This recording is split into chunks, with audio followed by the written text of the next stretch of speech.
Russian publication that accuses America of being so dim-witted as to not be able to understand that the occupier is lying to you and that the occupier is planning a war with Iran, much as he's incited war in Egypt, Libya, and in Syria. We have well documented, although very underreported, cyber attacks that have been going on for better than 2 years now, which have been traced back to Iran. And we now have reports surfacing that seem to be backed up by experts in the field who have looked at photographs, and on the site with this article there are pictures available that anybody can look at, and if you've got a background in engineering and understand what these pictures mean, feel free to take a look at it and let people know what you think. Because ultimately that's what we do here on Tap Into the Truth. We want you to use your brain. Are we building a case for the occupier planning on toppling the theocracy? Is there some other agenda here? I mean, the question mark is, as far as I'm concerned, and leading up to this agenda, if he really wanted to do anything in Iran, why didn't he come out stronger and support the folks that were protesting in Iran, trying to push for more democracy? The Iranians met those protesters with violence and media blackout. The occupier of the White House could have, at the very least, came out in strong terms and spoke firmly, but he didn't. I have a hard time believing that the occupier wants a conflict with Iran, just because he seems to have bent over backwards to practically hand them a nuclear weapons program anyway.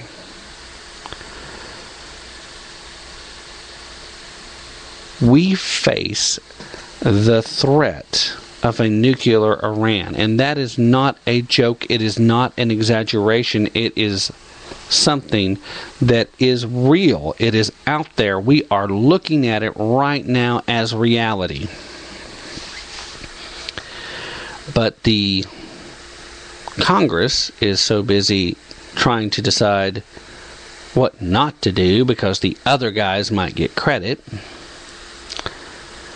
that there are no checks and balances going on and no real restraints being put on foreign policy.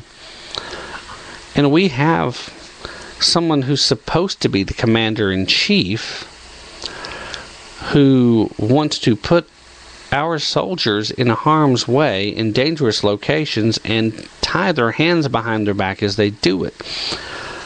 As much of an outcry as there was when it came to our boys going into Iraq and not having the proper gear in order to adequately protect themselves,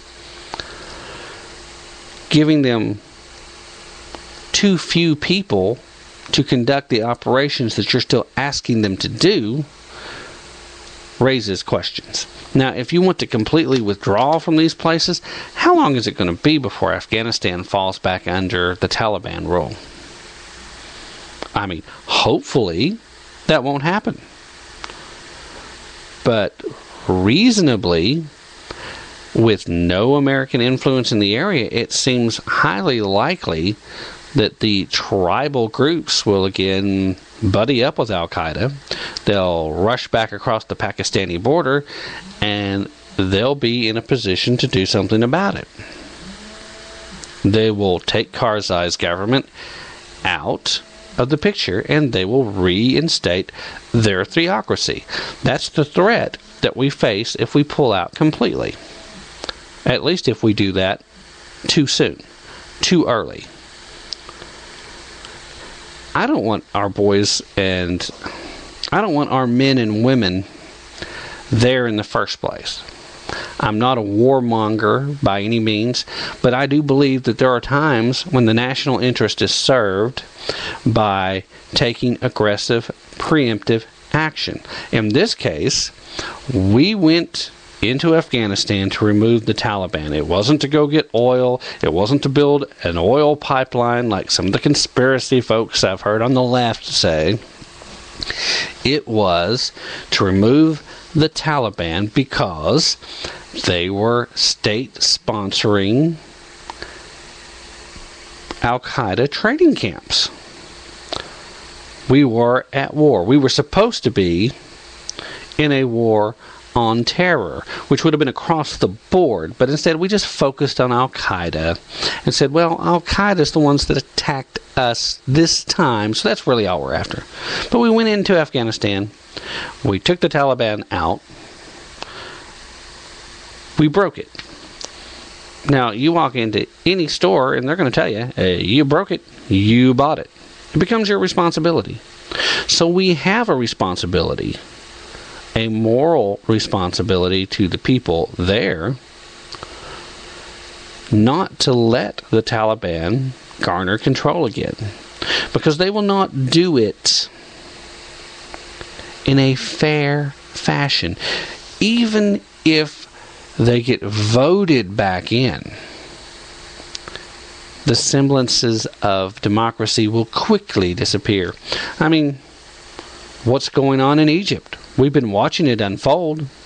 The Muslim Brotherhood were voted in on a wave of democracy that's quickly disappearing. Thereby actually showing one of the fundamental problems with true democracy, and that is, as Benjamin Franklin so aptly put it, sometimes democracy boils down to two wolves and a sheep deciding what to have for dinner. Democracy on the whole, in its truest form, breaks down to nothing more than mob rule. That's why our founding fathers, in an interest to provide individual liberty and to avoid tyranny for as long as possible, chose a representative republic, keeping the power of the sovereignty in the hands of the citizens, but allowing for the citizens not to have to go directly and vote on every last thing themselves. We select our representatives, and they go do, supposedly, the will of the people.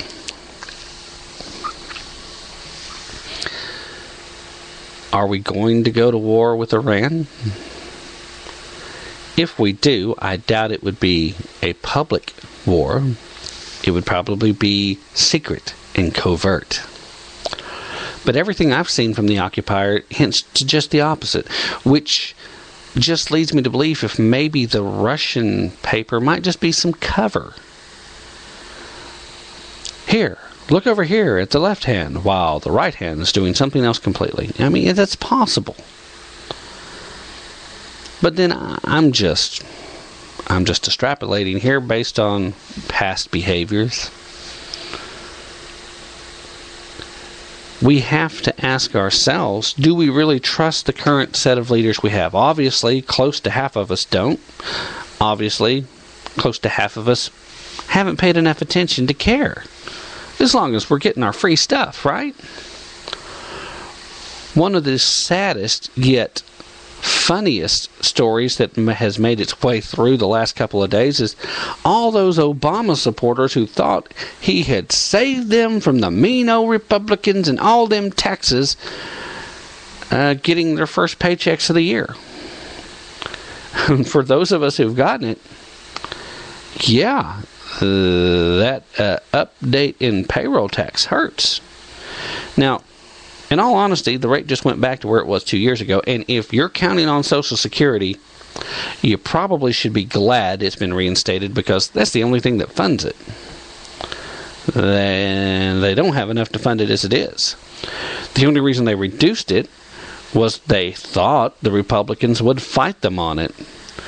Because unbeknownst to the average American, the Republicans actually, for whatever reason, seem to really want to try and save Social Security. I guess they're trying to garner the senior citizen vote. But in truth, it's still unconstitutional, and we probably ought to just do away with it. Take every penny that's ever been paid in, give it back to the people who paid it in, and just end it. I mean, it was a Ponzi scheme from the very beginning. They set the retirement age 2.5 years further down than the average life expectancy of the American male at the time. And that was who primarily made up the workforce when they did it. So, let's get real. They never intended for it to become the monstrosity it is today, and they never intended on paying out that much. Get rid of it. But if you want it, you need it funded. So guess what? We're all paying more for it. If you're working stiff, I know I saw my first check of the year, and it made me a little sad, but I knew it was coming. I knew what it was. And I guess if there's any chance of it still being there, I'll probably need some of that, because in the Obama economy, I'm hurting enough financially these days that relying solely on my check for a means for retirement is going to be tough too. I mean, it's a tough spot to be in. It really is. If you're an American, these are hard times. If you're part of the working poor or part of the lower middle class, these are almost unsustainable times. My personal financial situation is still moving in a negative direction, and it's all because of the Obama economy. I mean, part of this may have very well started under W because of the refusal to put into the budgets the emergency spending for military actions in Afghanistan and Iraq. That should have been in the budget. The first one, okay, emergency spending, go ahead. After that, it's got to be in the budget. It has to be accounted for.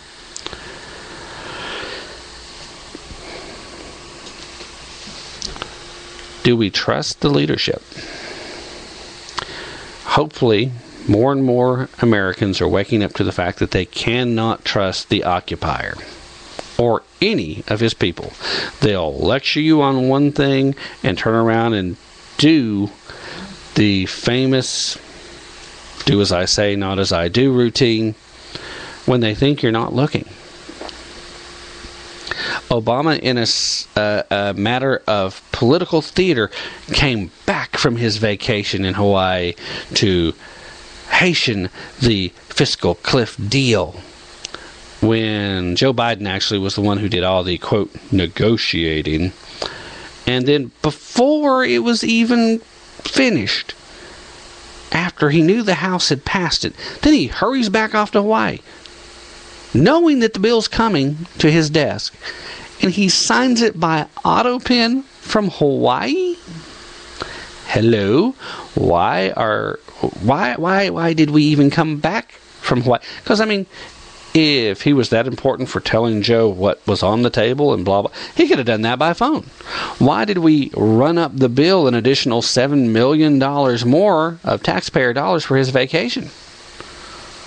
Can we really trust this guy? This guy wastes our tax dollars every chance he gets, and he tells Boehner we don't have a spending problem, and he's tired of hearing it. I'm getting tired of hearing his excuses, ladies and gentlemen. We don't have a revenue problem. We've got a spending problem. Are we going to war with Iran? I don't think so. But these stories certainly raise the very scary questions of what's going on, and maybe what should be going on. Iran's obviously already at war with us. That's tonight's show, ladies and gentlemen. Thank you for listening so much.